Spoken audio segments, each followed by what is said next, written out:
बच्चों, आज हम कक्षा 12 व्यवसाय अध्ययन के अध्याय 11 विपणन के अंतर्गत विपणन प्रबंध पर चर्चा करेंगे। देखिए, जैसा कि हमने पहले अध्याय में प्रबंध के कार्यों के बारे में जाना था, उसी प्रकार विपणन प्रबंध के अंतर्गत विपणनकर्ता को कुछ कार्य करने होते हैं। देखिए, विपणनकर्ता को नियोजन का कार्य करना होता है। यहाँ पर हम विपणन प्रबंध के अंतर्गत बात कर रहे हैं बच्चों। उसे संगठन का कार्य करना पड़ता है, कोऑर्डिनेशन का कार्य करना पड़ता है, निर्देशन का कार्य करना पड़ता है, उसे नियंत्रण का कार्य करना पड़ता है। देखिए, विपणन प्रबंध के अंतर्गत वह पहले प्लानिंग करता है, किस प्रकार से अपने उत्पाद को बाजार में बेचा जाएगा, किस प्रकार से उत्पाद को तैयार किया जाएगा, इसके बारे में विस्तृत रूप से प्लानिंग करनी होती है। इसके लिए कई प्रकार से विश्लेषण करना पड़ता है, उपभोक्ता की रुचि आवश्यकता को जानना पड़ता है, उसी के अनुरूप कार्यों का संगठन किया जाता है और इसके बाद में नियुक्तिकरण का कार्य भी एक प्रबंधक द्वारा किया जाता है। देखिए, यह भी अहम हो जाता है, जब भी मार्केटिंग की जाती है तो उससे संबंधित जानकारी रखने वाले व्यक्तियों को नियुक्त करने का कार्य भी बहुत अहम हो जाता है। उनके कार्यों को निर्देशित किया जाता है, किस प्रकार से वे कार्य करेंगे, कार्य किस स्तर का होना चाहिए, इसका निर्देशन भी प्रबंधक द्वारा किया जाता है और साथ ही साथ उनके कार्यों पर नियंत्रण भी स्थापित किया जाता है। यदि परिणामों में जो वास्तविक परिणाम है और जो इच्छित परिणाम है उनमें किसी भी प्रकार का अंतर दिखाई देता है तो नियंत्रण के माध्यम से उन्हें पास लाने का कार्य किया जाता है। वास्तविक परिणामों को इच्छित परिणामों के पास ले जाने का कार्य यहाँ पर किया जाता है और विपणन के अंदर भी यह सारा कार्य किया जाता है विपणन प्रबंधकर्ताओं द्वारा। देखिए, आज हम इसके बारे में ही विस्तार से चर्चा करेंगे। आइए, विपणन प्रबंध का अर्थ है विपणन कार्य का प्रबंधन करना। विपणन कार्य किस प्रकार हो उसका प्रबंधन करना ही विपणन प्रबंध कहलाता है। विपणन प्रबंध से अभिप्राय उन क्रियाओं के नियोजन, संगठन, निर्देशन एवं नियंत्रण से है जो उत्पादक एवं उपभोक्ता अथवा उत्पाद एवं सेवा के उपयोगकर्ता के बीच वस्तु एवं सेवाओं के विनिमय को सुगम बनाते हैं। देखिए, जो उत्पादक है वह किसी वस्तु का उत्पादन करने का कार्य करता है और उपभोक्ता उस वस्तु का उपभोग करने का कार्य करता है, उस वस्तु और सेवा का उपयोग कर देता है। तो इन दोनों के बीच में जो वस्तु का लेन देन है, विनिमय है, वस्तु और सेवाओं का जो विनिमय है उसको किस प्रकार से सुगम बनाया जाए कि जो ये उपभोक्ता है इसकी आवश्यकता भी पूरी हो जाए और जो उत्पादक द्वारा उत्पादन किया जा रहा है तो उसकी जो वस्तुएं हैं, सेवाएं हैं, वे उपभोक्ता तक पहुंचे और उसे अधिक से अधिक लाभ की प्राप्ति हो। इसके लिए जो क्रियाएं की जाती है, देखिए, इसके लिए जो उत्पादन करता है वह नियोजन करता है, प्लानिंग करता है और उसी के अनुरूप कार्य करता है। कार्यों का बंटवारा उसके द्वारा किया जाता है। साथ ही साथ वह अपनी वस्तु को उपभोक्ता तक पहुंचाने और उसकी आवश्यकता की संतुष्टि के लिए जो कार्य करता है, इस कार्य को करने के लिए उसे अनुभवी लोगों की आवश्यकता पड़ती है। ऐसे अनुभवी लोगों को वह अपने यहाँ नियुक्त करने का कार्य भी करता है, उनके कार्यों को निर्देशित भी करता है। साथ ही साथ वह नियंत्रण भी स्थापित करके अपने उत्पाद को अधिकतम मात्रा में उपभोक्ताओं तक पहुंचाने का कार्य करता है, उपभोक्ताओं की आवश्यकता की पूर्ति करने का कार्य वह करता है। तो ये जो सारा कार्य है वह बिना विपणन प्रबंध के नहीं हो सकता। इसके लिए विपणन प्रबंधन बहुत आवश्यक हो जाता है। विपणन प्रबंध की परिभाषा अमेरिकन मैनेजमेंट एसोसिएशन के अनुसार यह विचार, वस्तु एवं सेवाओं की अवधारणा, मूल्य निर्धारण, प्रवर्तन एवं वितरण की नियोजन एवं क्रियान्वयन प्रक्रिया है जो विनिमय के लिए होती है, जिससे व्यक्तिगत एवं संगठनात्मक उद्देश्यों की प्राप्ति होती है। देखिए, विपणन प्रबंध किस लिए किया जाता है? ताकि जो व्यक्तिगत और संगठनात्मक उद्देश्य हैं वे प्राप्त किए जा सकें, किसी वस्तु और सेवाओं को ग्राहक तक पहुंचाया जा सके, उन ग्राहकों की आवश्यकता की पूर्ति की जा सके, उनके लिए मूल्य निर्धारण, प्रवर्तन और वितरण की प्लानिंग की जाती है। किस प्रकार ये कार्य किए जाएंगे, किस प्रकार मूल्य निर्धारण होगा, किस प्रकार उपभोक्ता तक वस्तु और सेवाओं की जानकारी पहुंचेगी, इसके बारे में पहले से ही एक प्लानिंग करनी होती है और यह विपणन प्रबंध के अंतर्गत की जाती है। इसके माध्यम से ही एक संगठन अपने उद्देश्यों की प्राप्ति कर लेता है, एक प्रबंधक अपने उद्देश्यों को प्राप्त कर पाता है। तो विपणन प्रबंध एक संगठन के व्यक्तिगत और संगठनात्मक उद्देश्यों की प्राप्ति के लिए बहुत महत्वपूर्ण हो जाता है। फिलिप कॉटलर के शब्दों में विपणन प्रबंध बाजार का चयन करने एवं प्रबंध की अधिक श्रेष्ठ ग्राहक मूल्य पैदा करने, सुपुर्दगी करने एवं संप्रेषण करने के माध्यम से ग्राहकों को पकड़ना, उन्हें अपना बनाए रखना एवं उनमें वृद्धि करने की कला एवं विज्ञान है। देखिए, इन्होंने विपणन प्रबंध को कला एवं विज्ञान कहा है कि विपणन प्रबंध एक कला और विज्ञान है। किस लिए? कि बाजार का चयन करने, किस बाजार में आप क्या उत्पाद लेकर जा रहे हैं, किनके लिए आप उत्पाद लेकर जा रहे हैं, इस बाजार का चयन करना बहुत महत्वपूर्ण हो जाता है। साथ ही साथ अधिक श्रेष्ठ ग्राहक मूल्य पैदा करने, यानी बेहतर ग्राहक मूल्य पैदा करने के लिए भी ग्राहकों को अच्छी क्वालिटी का उत्पाद प्राप्त हो सके और ग्राहक आपसे जुड़े रहें, उनको संतुष्टि प्राप्त हो, इसके लिए भी आपको कार्य करना होता है। उनको सुपुर्दगी करने, जो माल आप तैयार कर रहे हैं, जो उत्पादन आप तैयार कर रहे हैं, वह ग्राहक तक किस प्रकार पहुंचेगा, कैसे उनको प्राप्त होगा, उनको सुपुर्दगी करने के संबंध में भी आपको ज्ञान होना चाहिए। संप्रेषण करने, आपने जो उत्पाद तैयार किया है उस उत्पाद को किस प्रकार से आप उपभोक्ता तक पहुंचाएंगे, उसको उसकी जानकारी कैसे होगी, इसके लिए आप किस संप्रेषण के माध्यम का चयन करेंगे, इन सभी को आपको क्या है पहले से ही जान लेना होता है। इसके बारे में पहले से ही आपको प्लानिंग करनी होती है, उसी के अनुरूप आप पहले से ही कार्य करते हैं और इससे अधिक ग्राहकों को पकड़ना और उन्हें अपना बनाकर रखना, यह सारा कार्य विपणन प्रबंध के अंतर्गत किया जाता है और यह परिभाषा दी थी फिलिप कॉटलर द्वारा। विपणन प्रबंध की प्रक्रिया में निम्न सम्मिलित है। अब जो विपणन प्रबंध की प्रक्रिया है उसमें क्या क्या सम्मिलित होता है? देखिए, विपणन प्रबंध की प्रक्रिया में पहला है लक्षित बाजार का चयन करना। आप किस बाजार में अपना प्रोडक्ट उतारना चाहते हैं उसका चयन करना बहुत जरूरी हो जाता है। देखिए, एक उत्पादक है, यह अपना कोई प्रोडक्ट बाजार में लेकर आना चाहता है, यह जींस की पैंट का निर्माण करता है और यह प्रोडक्ट यह बाजार में लाता है। अब इसने जो जींस की पैंटें बनाई हैं वह आधुनिकतम फैशन वाली है, यानी आपने देखा होगा ना, पैंटें कई जगह से कटी फटी रहती है। अब ऐसी पैंटें किस आयु वर्ग के लोग ज़्यादा पसंद करेंगे? देखिए, इस तरीके की पैंटों को 15 से 40 वर्ष तक के जो लोग होते हैं वे ज़्यादा पसंद करते हैं। यानी उसने एक बाजार का चयन कर लिया है अपने उत्पाद के लिए। 15 से 40 वर्ष की आयु के लोगों के लिए वह जींस की पैंट का निर्माण करता है और ये जो पैंटें हैं ये पुरुषों के लिए उसके द्वारा निर्मित की जाती है, यानी पुरुष वर्ग के लिए निर्मित की जाती है। तो इस प्रकार से एक उत्पादक को अपने बाजार का चयन करना होता है। एक अन्य उत्पादक है, वह छोटे बच्चों के कपड़े बनाता है, वह 5 वर्ष से कम आयु के बच्चे जो होते हैं उनके लिए वस्त्र निर्माण करने का कार्य करता है। यानी उसने अपने लिए एक बाजार का चयन कर लिया है। अब उसके ग्राहक कौन होंगे, यानी उसके जो उत्पाद हैं वह किस आयु वर्ग के बच्चों के लिए होंगे? 5 वर्ष से कम आयु वर्ग के बच्चों के लिए होंगे। तो अधिक से अधिक जो अभिभावक हैं जिनके 5 वर्ष से कम आयु के बच्चे हैं वे ही उसके उत्पाद को खरीदेंगे। तो उसने अपने लिए बाजार का चयन कर लिया है। लक्षित बाजारों में मांग का निर्माण करना एवं ग्राहकों को आकर्षित करना। देखिए, जो लक्षित बाजार है उसमें मांग का निर्माण करना। अब यहाँ पर ये जींस की पैंट का उदाहरण हमने लिया था। देखिए, इसने 15 से 40 वर्ष की आयु के जो युवा थे उनके लिए अपने उत्पाद तैयार किए। अब यह चाहता है कि उसके उत्पाद अन्य लोग भी खरीदें, तो इसे क्या करना पड़ेगा?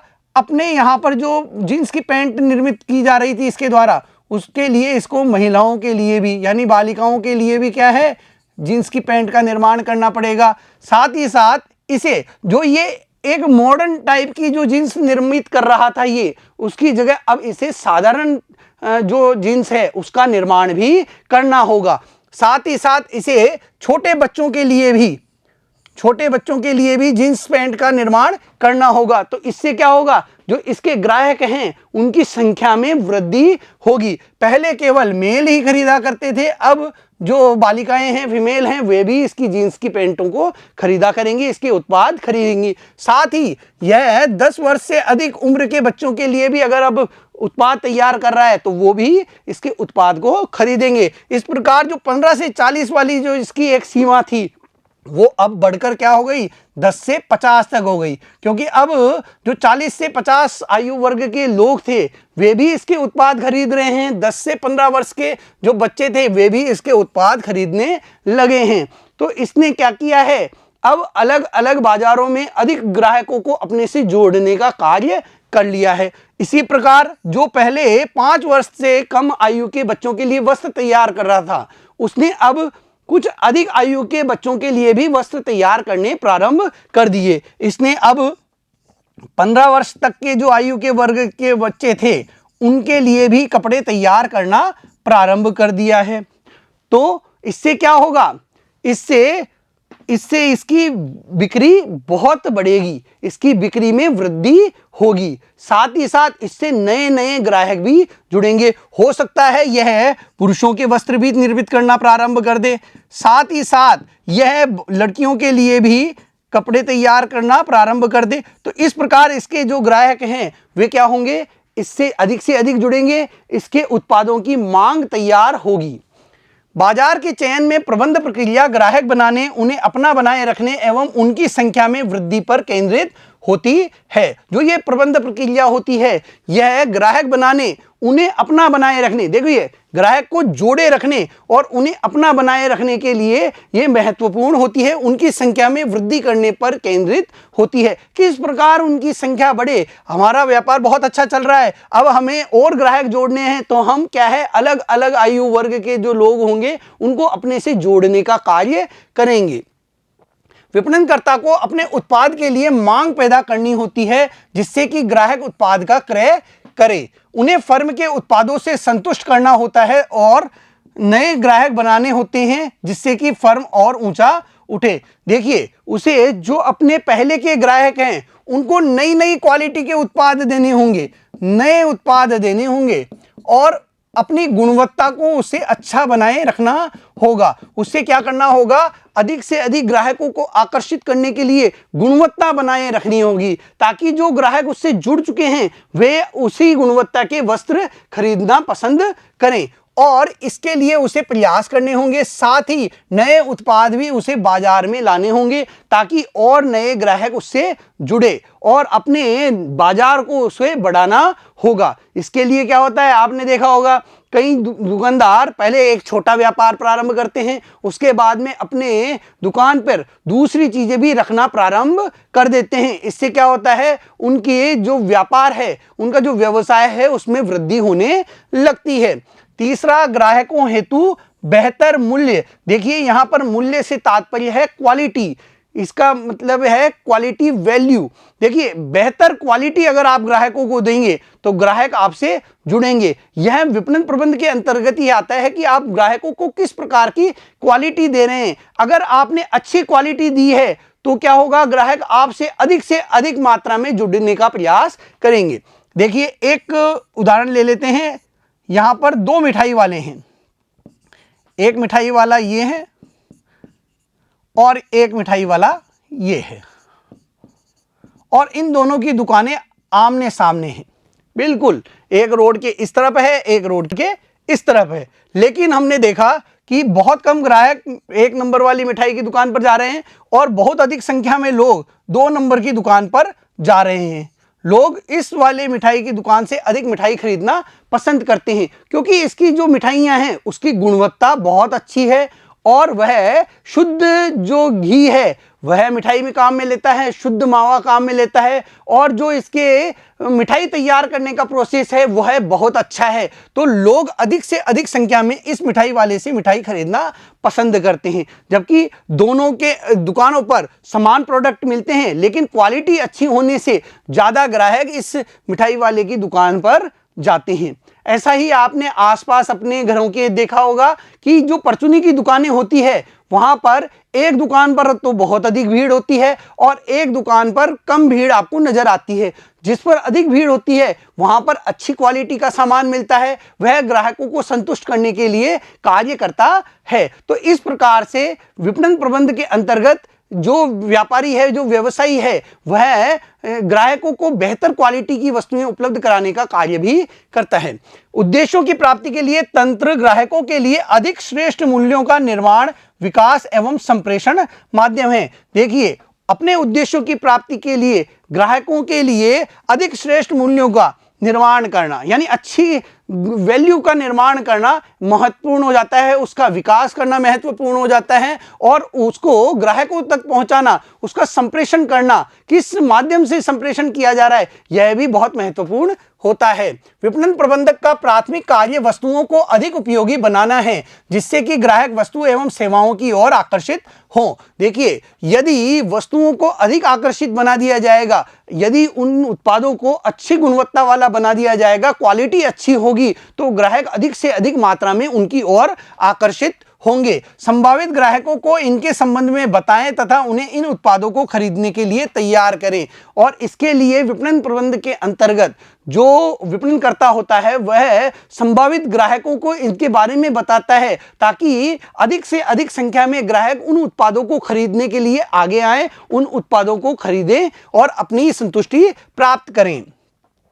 विपणन प्रबंध विभिन्न कार्य करता है, जैसे विपणन गतिविधियों का विश्लेषण एवं नियोजन करना, विपणन नियोजन का क्रियान्वयन तथा नियंत्रण तंत्र की स्थापना करना। देखिए, विपणन प्रबंध के अंतर्गत जो कार्य किए जाते हैं वे क्या हैं? विपणन गतिविधियों का विश्लेषण करना, किन किन गतिविधियों के द्वारा कार्य किया जाएगा, किस तरीके से विपणन का कार्य किया जाएगा, किस प्रकार से मार्केटिंग की जाएगी, अपने उत्पाद को ग्राहक तक किस तरीके से पहुंचाया जाएगा, ग्राहक की आवश्यकता को किस प्रकार से पूरा किया जाएगा, यह पूरा तय करना विपणन प्रबंधन के अंतर्गत आता है। इसके लिए प्लानिंग की जाती है, इसके लिए जो प्लानिंग की गई है उसको लागू किया जाता है, उसका क्रियान्वयन किया जाता है, साथ ही साथ उस पर नियंत्रण भी स्थापित करने का कार्य विपणन प्रबंध के माध्यम से किया जाता है। यह कार्य इस प्रकार से किए जाते हैं कि संगठन के उद्देश्यों को न्यूनतम लागत पर प्राप्त किया जा सके। और ये सारे कार्य जो विपणन प्रबंध के कार्य हैं वो इस प्रकार से किए जाते हैं कि कम से कम लागत पर संगठन के उद्देश्य हम प्राप्त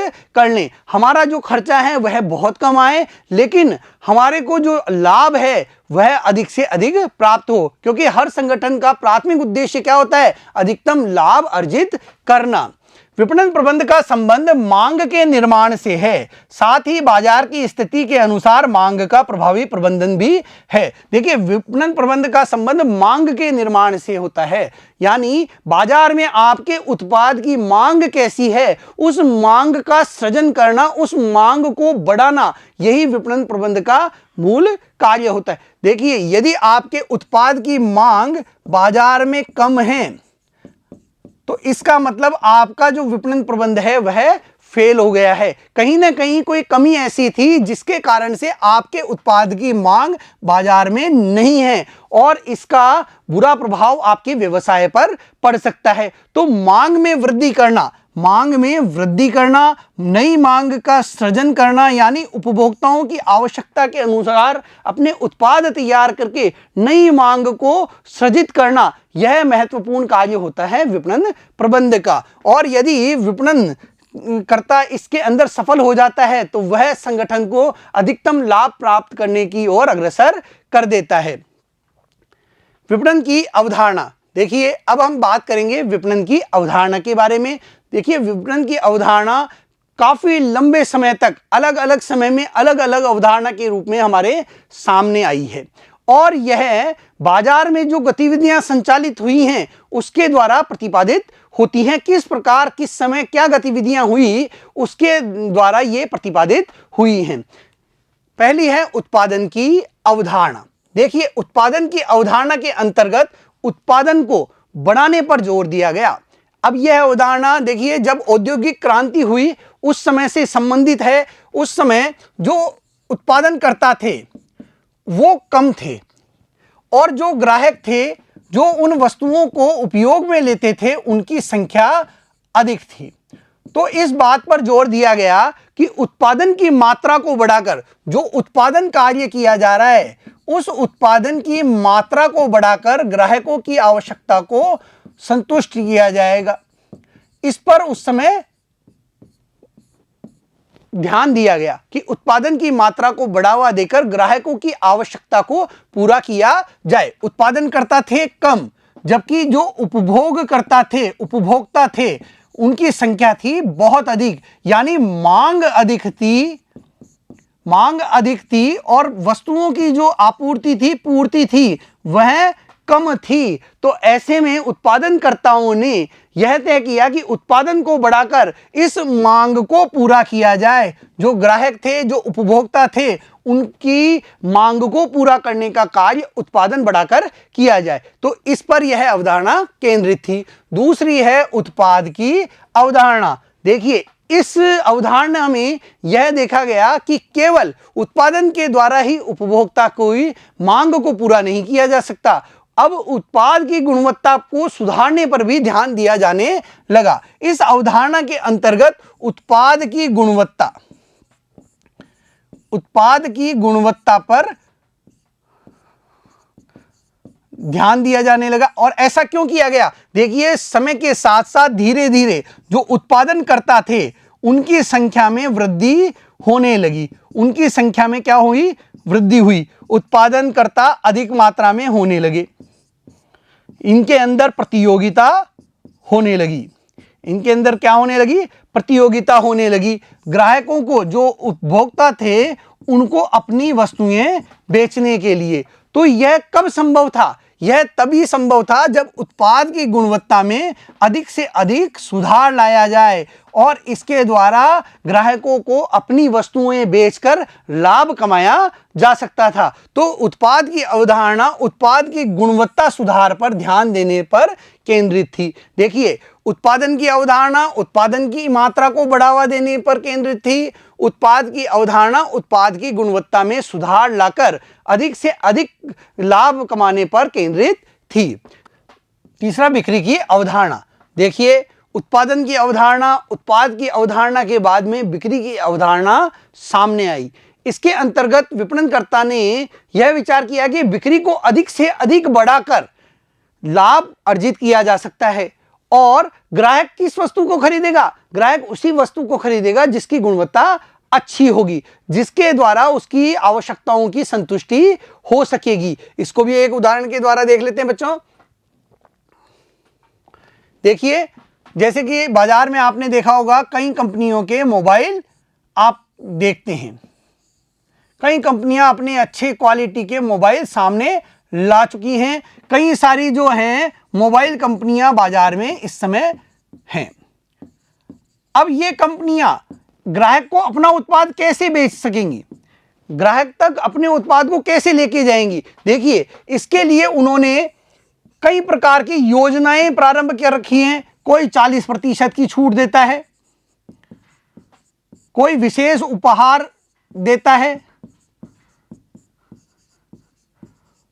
और ग्राहक को अपनी ओर आकर्षित करने का कार्य करता है। ये जो भी कंपनियां हैं, ये विज्ञापन के द्वारा,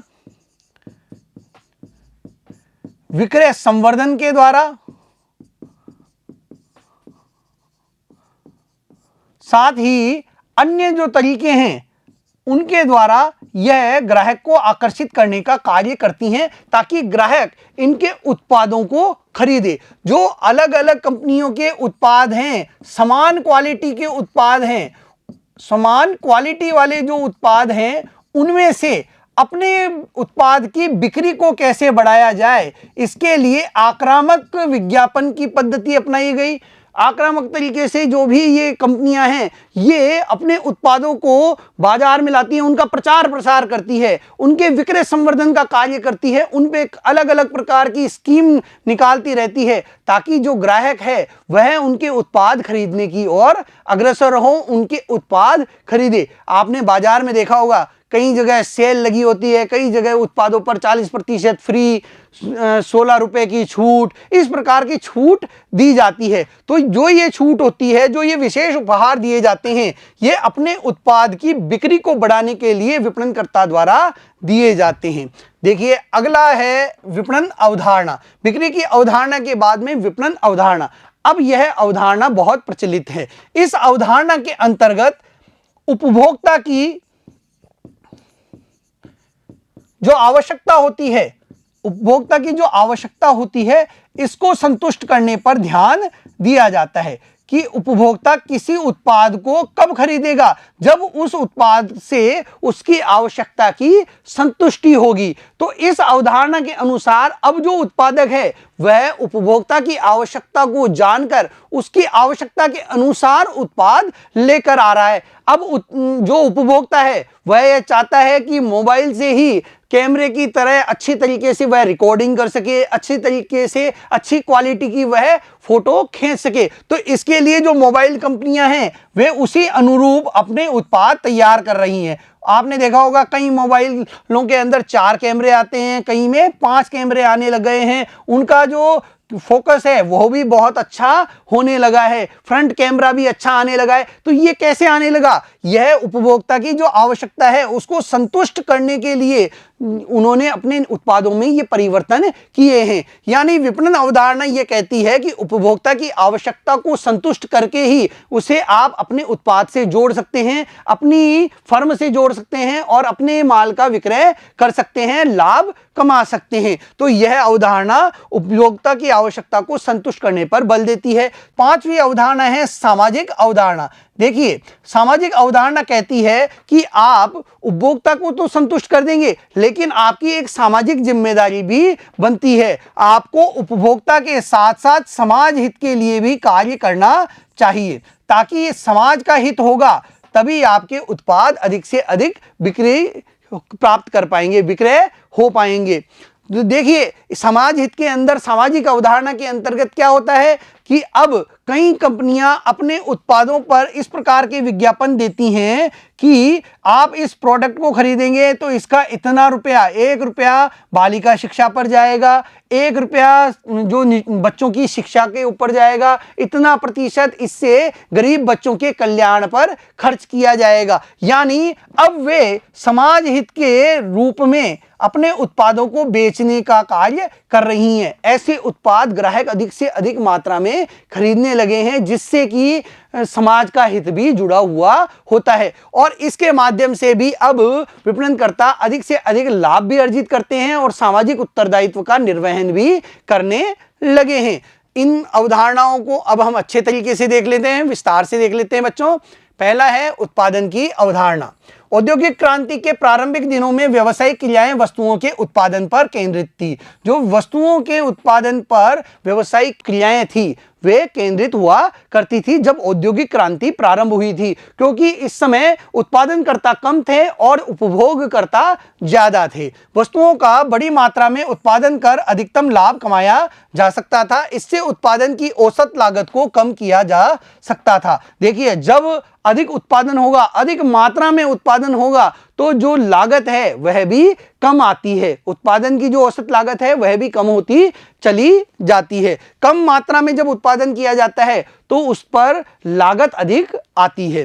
ग्राहक उन वस्तुओं को खरीदेंगे जिनका मूल्य उनकी सामर्थ्य के अनुसार होगा। साथ ही साथ यह भी मान्यता थी कि ग्राहक उन वस्तुओं को खरीदना पसंद करेंगे जिनका मूल्य उसके सामर्थ्य क्षमता के अनुसार होता है, जिसका मूल्य वह चुका सकता है, ऐसी वस्तुओं को ही वह खरीदना पसंद करेगा। देखिए एक वस्तु है जो कि 10 रुपए में आ रही है और उसी क्वालिटी की वस्तु यदि उसे 15 रुपए में कहीं मिल रही है तो वह उस 15 रुपए वाली वस्तु को नहीं खरीदेगा, वह इस 10 रुपए वाली वस्तु को ही खरीदना पसंद करेगा, क्योंकि इसका मूल्य कम है, साथ ही साथ वह आसानी से इसका भुगतान कर सकता है।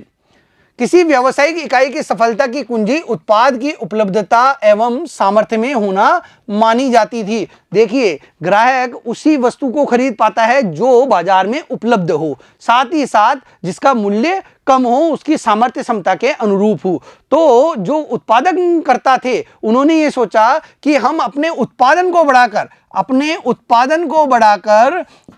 उत्पाद की उपलब्धता को बाजार में अधिक से अधिक बढ़ा देंगे, ताकि ग्राहक को आसानी से हमारा उत्पाद आसानी से प्राप्त हो सके, जहां वह रहता है उसके आसपास ही हमारे उत्पाद मिल सके। और अधिक उत्पादन करने पर जो मूल्य है वह भी कैसा रखा जा सकता है, कम रखा जा सकता है, उसकी कीमत भी कम रखी जा सकती थी। तो इस प्रकार उन्होंने मूल्य भी कम रखा, जो एक उपभोक्ता की सामर्थ्य शक्ति के अनुसार था। साथ ही साथ उत्पाद भी आसानी से उपलब्ध कराने के लिए उत्पादन बढ़ाने पर ज्यादा ध्यान दिया। उत्पाद की अवधारणा, देखिए दूसरी अवधारणा थी उत्पाद की अवधारणा। इकाइयां उत्पादन की मात्रा के स्थान पर उत्पाद की गुणवत्ता को अधिक महत्व देने लगी। यह अवधारणा जब प्रचलित हुई तब उत्पाद की गुणवत्ता में सुधार लाने का कार्य उत्पादनकर्ता द्वारा किया जाने लगा। व्यावसायिक क्रिया का केंद्र बिंदु अब निरंतर गुणवत्ता में सुधार तथा वस्तु को नया स्वरूप प्रदान करना हो गया। देखिए, अब व्यावसायिक क्रियाओं का क्या नया स्वरूप देखने को मिला कि उन्होंने गुणवत्ता में सुधार करना प्रारंभ कर दिया, साथ ही वस्तुओं को भी नए रूप में प्रदर्शित करना प्रारंभ कर दिया। नए नए पैकिंग के अंदर वस्तुएं सामने आने लगी, अच्छी क्वालिटी की जो उत्पाद थे वो हमारे सामने आने लगे। उत्पाद मूलक अवधारणा में उत्पाद में सुधार फर्म के अधिकतम लाभ की कुंजी बन गई। जो उत्पाद मूलक अवधारणा थी, इसमें उत्पाद में सुधार करके, उत्पाद की गुणवत्ता में सुधार करके अधिकतम लाभ अर्जित करने पर ध्यान दिया जाने लगा। अगला है बिक्री की अवधारणा। देखिए, ग्राहक फर्म के उत्पादों का क्रय करे, इसके लिए अब व्यवसायों के लिए आक्रामक विक्रय एवं प्रवर्तन करना अनिवार्य हो गया।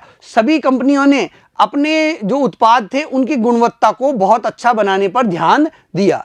इससे प्रतियोगिता बहुत बढ़ गई। अब ऐसी प्रतियोगिता में विजय प्राप्त करने के लिए आक्रामक विक्रय करना और प्रवर्तन करना महत्वपूर्ण हो गया। यह बहुत जरूरी हो गया था व्यावसायिक फर्मों के लिए। उत्पादों की बिक्री के लिए विज्ञापन, व्यक्तिगत विक्रय एवं विक्रय प्रवर्तन जैसे विक्रय संवर्धन तकनीकों का प्रयोग आवश्यक माना जाने लगा, और इसके लिए कई प्रकार की तकनीकें काम में लेने लगी फर्में। वह विज्ञापन करने लगी, व्यक्तिगत विक्रय पर ध्यान देने लगी, विक्रय संवर्धन की अलग अलग तरीकों पर वह ध्यान देने लगी, प्रचार प्रसार पर वह बहुत ज्यादा ध्यान देने लगी थी, ताकि उपभोक्ता तक अपने उत्पाद की जानकारी पहुंचाई जा सके और अपने उत्पादों की बिक्री को अधिकतम किया जा सके। व्यावसायिक इकाइयां अपने उत्पादों की बिक्री बढ़ाने के लिए आक्रामक विक्रय पद्धतियों पर अधिक ध्यान देने लगी, जिससे कि ग्राहकों को वस्तुओं के क्रय के लिए प्रोत्साहित, लुभाया व तैयार किया जा सके। देखिए, अब जो इकाइयां थी वे आक्रामक विक्रय पद्धति के माध्यम से अपने उत्पादों की जानकारी ग्राहक तक पहुंचाने लगी और ग्राहकों को वस्तुओं को क्रय करने के लिए प्रोत्साहित किया जाने लगा, वस्तुओं की ओर आकर्षित करने का कार्य किया जाने लगा, उनको लुभाने का कार्य किया जाने लगा, ताकि वे उस वस्तु को क्रय करने के लिए तैयार हो जाएं। अलग अलग स्कीमें निकाले जाने लगी। 50% की छूट, 70 रुपए की छूट, एक के साथ एक फ्री। तो इस प्रकार की जो स्कीमें निकाली जाने लगी, तो उससे ग्राहक आकर्षित होकर उन उत्पादों को खरीदने लगे। क्रेताओं को येन केन प्रकार माल बेचा जा सकता है, लेकिन दीर्घ अवधि में केवल उपभोक्ताओं की संतुष्टि ही उपयोगी होती है। देखिए, क्रेताओं को आप किसी भी तरीके से माल बेच देंगे, लेकिन दीर्घ काल में आप तभी सफल हो पाएंगे जब आप उनकी आवश्यकताओं को संतुष्ट कर सकेंगे। विपणन की अवधारणा। बाजार में किसी भी संगठन की सफलता की कुंजी उपभोक्ता की आवश्यकताओं की संतुष्टि है। यदि उपभोक्ता की आवश्यकता को आपने संतुष्ट कर दिया तो उपभोक्ता आपसे जुड़ा रहेगा। उसकी आवश्यकता संतुष्ट होगी तभी वह किसी उत्पाद को खरीदने की ओर अग्रसर होगा। दीर्घ अवधि में कोई भी संगठन यदि अपने अधिकतम लाभ के उद्देश्य को प्राप्त करना चाहता है तो उसे अपने वर्तमान तथा संभावित क्रेताओं की आवश्यकताओं की पहचान कर उनकी प्रभावी रूप से संतुष्टि करनी होगी। देखिए, दीर्घ अवधि में लंबे समय तक यदि कोई संस्था अधिकतम लाभ अर्जित करना चाहती है तो उसे अपने उपभोक्ताओं की आवश्यकताओं को पहचान कर उनके अनुसार उत्पाद तैयार करके उनकी आवश्यकताओं को संतुष्ट करने पर ध्यान देना चाहिए। वह यदि अपने उपभोक्ताओं की आवश्यकताओं को संतुष्ट कर देगी तो वह दीर्घ काल तक उन ग्राहकों को अपने से जोड़े रखने में सक्षम हो पाएगी और अधिकतम लाभ अर्जित कर सकेगी। संगठन में सभी निर्णयों का केंद्र बिंदु ग्राहकों की संतुष्टि होता है। उदाहरण के लिए किस वस्तु का उत्पादन किया जाएगा इस पर निर्भर करेगा कि ग्राहक क्या चाहते हैं। देखिए, आप किस वस्तु का उत्पादन कर रहे हैं यह इस पर निर्भर करता है कि ग्राहक क्या चाहते हैं। जैसे मान लीजिए गर्मी के दिन हैं तो गर्मी के दिनों में जो ग्राहक है वह चाहता है कि जो भी साबुन वह ले या जो भी पाउडर वह खरीदे वह ठंडा भी हो और सुगंधित भी हो। तो इसके लिए देखिए, कई कंपनियों ने जो सौंफ बनाई है वो कूल सौंफ बनाने लगे हैं, यानी उसमें आइस का फील आए ऐसी साबुन बनाने लगे हैं। इसी प्रकार जो पाउडर बनाने वाली कंपनियां हैं वे भी इस प्रकार की अपने पाउडर उत्पाद बनाती हैं जिससे कि ठंडा ठंडा महसूस हो। आपने कई विज्ञापन भी देखे होंगे, ठंडा ठंडा कूल कूल, इस प्रकार के उत्पाद तैयार करने लगे हैं जिनसे ग्राहक को ठंडा भी महसूस हो, साथ ही सुगंध भी प्राप्त होती रहे। तो इस प्रकार ग्राहक क्या चाहता है उस प्रकार से उत्पाद तैयार किए जाने लगे हैं, उसकी आवश्यकता को संतुष्ट करने के लिए उत्पाद तैयार किए जाने लगे हैं। इस अवधारणा का आधार है कि उत्पाद एवं सेवाएं उनके गुण, पैकिंग अथवा ब्रांड के कारण नहीं खरीदी जाती। कोई भी जो उत्पाद है या सेवाएं हैं वो उनके गुणों के कारण, पैकिंग या ब्रांड नेम के कारण नहीं खरीदी जाती, बल्कि यह ग्राहक की कुछ विशेष आवश्यकताओं की पूर्ति करती है इसलिए खरीदी जाती है। और ये इसलिए खरीदे जाते हैं कि इनसे ग्राहक की आवश्यकताओं की पूर्ति होती है। यदि किसी ग्राहक की किसी वस्तु को खरीदने से आवश्यकता संतुष्ट होती है तो वह उस उत्पाद को खरीदना चाहेगा, चाहे उसके लिए उसे कुछ ज़्यादा ही दाम क्यों न देने पड़े। लेकिन वह ऐसे उत्पाद को नहीं खरीदेगा जिसकी पैकिंग अच्छी है, ब्रांड नेम अच्छा है, लेकिन उसकी संतुष्टि नहीं हो पा रही है, उसकी आवश्यकता पूरी नहीं हो पा रही है, तो वह ऐसे उत्पाद को नहीं खरीदेगा। किसी भी संगठन की सफलता की पहली आवश्यकता ग्राहक की आवश्यकताओं को समझकर उसके अनुसार कार्य करना है। देखिए, किसी भी संगठन को यदि सफल होना है तो उसे ऐसे उत्पाद तैयार करने पड़ेंगे जो कि ग्राहक की आवश्यकता को पूरा करते हों। ग्राहक की आवश्यकता की संतुष्टि करने वाले उत्पाद यदि कोई फर्म तैयार करती है तो उसकी बिक्री भी बढ़ेगी, उसका लाभ भी बढ़ता है और वह संगठन लंबे समय तक टिका रह सकता है। विपणन की अवधारणा के निम्न स्तंभ हैं। बाजार अथवा ग्राहकों का विपणन के लक्ष्यों के रूप में चयन करना। किस बाजार में वह अपने उत्पाद उतारेगा, किस ग्राहक के लिए वह अपने उत्पाद का चयन कर रहा है, इसके लक्ष्य को चुनना। दूसरा है लक्षित बाजार के ग्राहकों की इच्छा एवं आवश्यकताओं को समझना। जो बाजार उन्होंने तय किया है उसके ग्राहकों की इच्छा और उनकी आवश्यकता को समझकर उत्पाद निर्मित करवाना। तीसरा, लक्षित बाजार की आवश्यकताओं के अनुरूप उत्पाद एवं सेवाओं का विकास करना। ऐसे उत्पाद और ऐसी सेवाएं प्रदान करना, उनको विकसित करना जो बाजार की ग्राहकों की आवश्यकता के अनुरूप हो, जिनसे ग्राहकों की आवश्यकता को संतुष्ट किया जा सके। लक्षित बाजार की आवश्यकताओं को अपने प्रतियोगियों की तुलना में अधिक श्रेष्ठता से पूरा करना और जो लक्षित बाजार की आवश्यकता है उनको अपने प्रतियोगियों की तुलना में तेजी से पूरा करने का कार्य करना, जिससे प्रतियोगिता में विजयी हुआ जा सके, अधिक से अधिक ग्राहकों को अपने से जोड़ा जा सके। यह सभी कुछ लाभ के लिए करना और ये जितने भी कार्य हैं ये सभी लाभ के लिए किए जाते हैं। विपणन की अवधारणा का केंद्र बिंदु ग्राहक की चाहत है तथा व्यावसायिक इकाई के अधिकतम लाभ के उद्देश्य की प्राप्ति ग्राहक की संतुष्टि से प्राप्त की जा सकती है। देखिए, किसी भी व्यावसायिक इकाई की जो अधिकतम लाभ कमाने का उद्देश्य है वह तभी प्राप्त किया जा सकता है जब ग्राहक की आवश्यकता को संतुष्ट किया जा सकेगा। यदि ग्राहक की आवश्यकता संतुष्ट हो जाती है तो वह अन्य लोगों को भी उस उत्पाद को खरीदने के लिए प्रेरित करता है, उनको उसकी जानकारी प्रदान करता है और उस उत्पाद के साथ जुड़ा रहता है, बार बार उस उत्पाद को वह क्रय करने का कार्य करता है। विपणन का उद्देश्य ग्राहक को आकृष्ट कर लाभ कमाना है। विपणन का उद्देश्य ग्राहक को आकृष्ट कर लाभ कमाना है। देखिए, विपणन की अवधारणा ये कहती है कि विपणन का जो मूल उद्देश्य है वह ग्राहक को अपनी ओर आकृष्ट करके अधिकतम लाभ कमाना है। और ग्राहक किसी उत्पाद की ओर कब आकृष्ट होता है? जब उस उत्पाद को क्रय करने से उसकी आवश्यकता की पूर्ति हो जाती है, आवश्यकता की संतुष्टि हो जाती है, तभी वह उस प्रोडक्ट की ओर आकृष्ट होता है। सामाजिक अवधारणा। समाज मूलक विपणन अवधारणा की धारणा है कि किसी भी संगठन का कार्य बाजार की आवश्यकताओं की पहचान कर उनकी प्रभावी ढंग से तथा भली भांति संतुष्टि करना है, जिससे कि उपभोक्ता एवं समाज का दीर्घ अवधि कल्याण हो सके।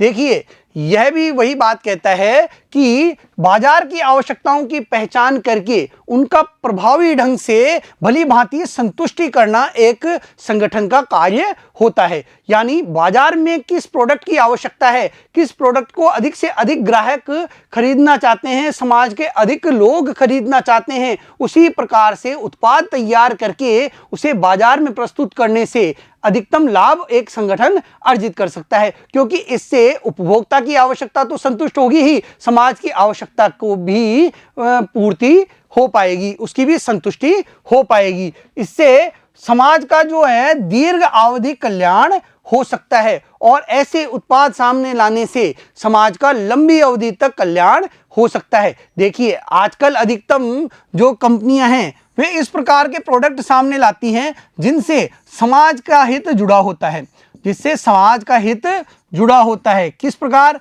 वे अपने उत्पाद का कुछ प्रतिशत, 1%, ₹1 प्रति उत्पाद, इस प्रकार से समाज हित पर खर्च करने का आश्वासन देती हैं, जिससे कि जब भी उपभोक्ता उस उत्पाद को खरीदेगा तो उसका वह निश्चित प्रतिशत या निश्चित धनराशि समाज कल्याण पे खर्च करने के लिए चली जाएगी। ऐसे उत्पाद सामने लाने से समाज का हित भी होता है और ग्राहक भी ऐसे उत्पाद को खरीदना पसंद करते हैं, जिससे सामाजिक कल्याण में उनका योगदान हो सके। ग्राहक की संतुष्टि के अतिरिक्त इसमें विपणन का सामाजिक, नैतिक एवं प्राकृतिक पक्षों, पर्यावरण प्रदूषण, जंगलों की कटाई, संसाधनों की कमी, जनसंख्या विस्फोट तथा मुद्रास्फीति जैसी सामाजिक समस्याओं की चुनौतियों पर भी ध्यान दिया जाता है। देखिए, ग्राहक को संतुष्ट करने के अलावा इस अवधारणा में जो सामाजिक कार्य हैं, नैतिक दायित्व हैं, प्राकृतिक दायित्व हैं, उन पर भी ध्यान दिया जाना आवश्यक होता है। अन्य बिंदुओं पर भी एक फर्म को अपना ध्यान देना चाहिए, उस पर यह अवधारणा केंद्रित है। बच्चों, आज इस वीडियो में हमने विपणन प्रबंधन के बारे में जाना, विपणन प्रबंधन की अवधारणा के बारे में जाना, जो काफ़ी लंबे समय में प्रतिपादित हुई हैं। इनके बारे में आज हमने विस्तार से अध्ययन किया। अगले वीडियो में हम फिर मिलेंगे। धन्यवाद।